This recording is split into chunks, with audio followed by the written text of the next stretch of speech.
The following presentation is about the Riverside apartment homicide. It was prepared for Metro County District Attorney's Office, presented by CSI Unit 3 on May 23, 2026. Here are the roles and positions of each investigator. First, there's the lead investigator, Detective Sarah Keller. Then there's the coroner, Dr. Rebecca Sloan. The CSIs, Jordan Reed, Emily Vaughn, and Tyler Brooks. Here is the description of the crime scene. The scene was located on the second-floor apartment. The front door was left partially open when they arrived. The victim was discovered in the living room near the coffee table. There were clear signs of struggle. There was a broken wine glass on the rug, a broken lamp, and a chair turned over.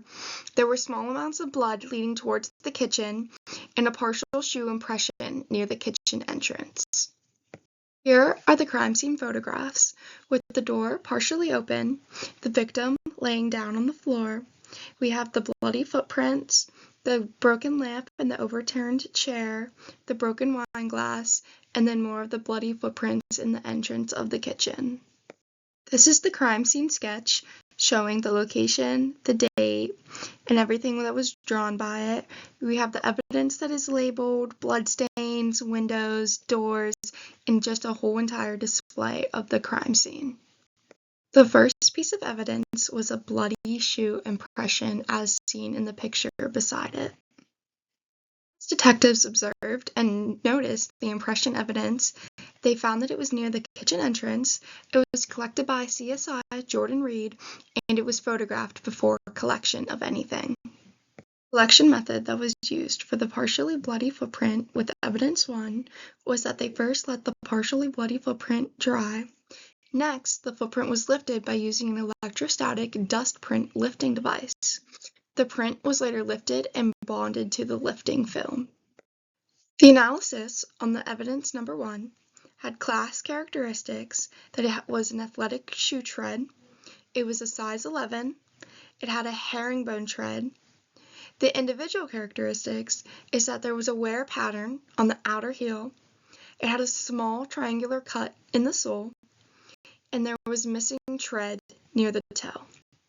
The reference samples observed for evidence number 1 was a shoe sample from the suspect. It was collected from the suspect's vehicle. It had a similar herringbone tread, and it had a damaged toe section observed. Reference sample B was the victim's footwear. It was a work boot style, a lug style tread pattern, a size 9 men's, tread pattern different from crime scene. There were no similar cuts or wear marks, and there was no herringbone pattern. Below here is the chain of custody from the bloody shoe impression. As seen below, the piece of evidence number 2 was a broken wine glass. The broken wine glass evidence and observation was found on the floor near overturned chair. It was found around 3 feet from the victim. There were large glass fragments near the chair, and there were smaller fragments scattered towards the coffee table. This was collected by Emily Vaughn. Evidence number 2, collection method. The broken wine glass was photographed before collection. The fragments were collected using tweezers, and then it was packaged in paper evidence container. Gloves were then changed to avoid any contamination.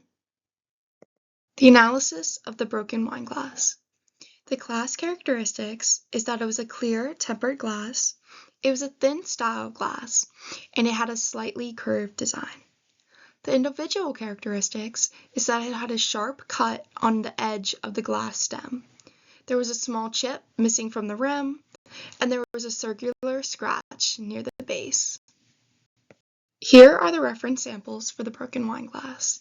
Sample A is a wine glass from the kitchen cabinet. It's the same brand, same style, and has the same design. Sample B are glass fragments recovered from the suspect's clothing. It had similar thickness, similar curvature pattern, and it was recorded for comparison. Evidence piece number 3 were fingerprints on the drinking glass. Fingerprints on the drinking glass were found on the coffee table near the victim's body.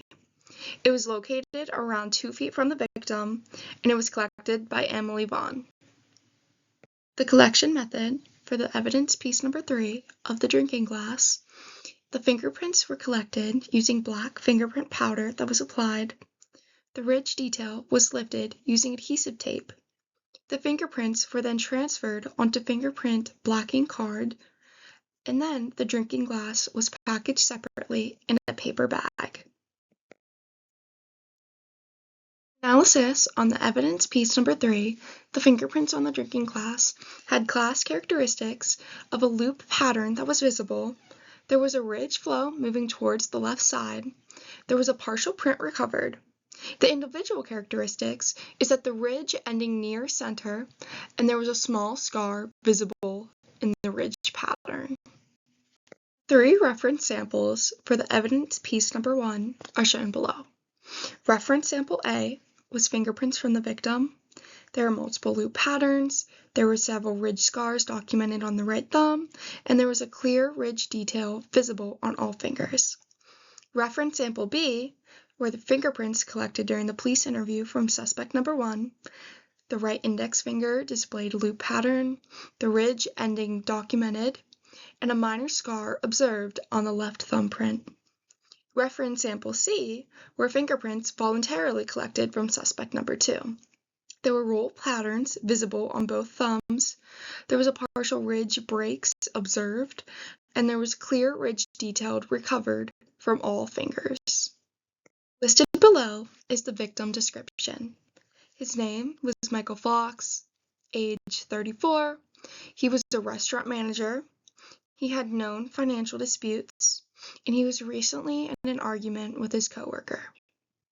Below is suspect number 1, Daniel Brooks. He was a former coworker of Michael Fox. He was recently suspended after a workplace argument with him. He had financial difficulties reported by his coworkers. He has a prior assault charge. He owns shoes similar to the impression evidence. He's 6'1", weighing at 210 pounds. Here is the statement of Daniel Brooks. His initial interview, he claimed that he was home alone during the incident. He stated he had not spoken to the victim in several weeks, and he denied visiting the apartment complex. The discrepancies, however, is that phone records showed calls between the victim and Daniel earlier that day, and during his second interview, the timeline changed. Below is suspect number 2, Jessica Lane. She is the victim, Michael Fox's former girlfriend. The relationship ended several weeks before the incident. She has known disagreements over financials and personal property with Michael. She's 5'4", weighing at about 145 pounds. Here is Jessica Lane's statement. In her initial interview, she claimed that she had visited the victim earlier that afternoon. She stated the victim seemed stressed and angry, and she denied returning to the apartment later that night. Discrepancies, however, is that phone records showed multiple missed calls to the victim that evening, and the timeline of her evening activities changed during the second interview. Here's the statement from the first responder. He arrived at the apartment at approximately 8:31 p.m. He's noticed the front door was partially open upon arrival. He saw the victim lying face down near the coffee table. There was a large pool of blood visible beneath the victim. He noticed a broken wine glass and overturned chair nearby, and he requested more officers in a crime scene unit immediately upon entering the apartment. Below is the witness statement from the neighbor. Her name is Melissa Grant. She reported hearing a loud argument from the victim's apartment around 8:15. She heard sounds like furniture being moved or knocked over, and she had heard glass breaking several minutes later. Here is the witness statement from Michael Fox's coworker, Amanda Pierce. She had worked with Michael and Daniel Brooks, suspect number 1. She reported ongoing workplace arguments between the two. She noticed that Daniel appeared angry after recent suspension, and Michael Fox reported accusing Daniel from stealing money from the restaurant, and the victim had mentioned that someone kept threatening him during a break conversation between the two of them. Below is the statement from the coroner, Dr. Rebecca Sloan. The condition of the body was that there was moderate blood loss observed around the head and upper torso. There was bruising present on both forearms. There were defensive wounds visible on the hands and wrists. The external injuries included several blunt force trauma to the back of the head, multiple bruises on upper body, and the cause of death was cranial trauma resulting from blunt force injury.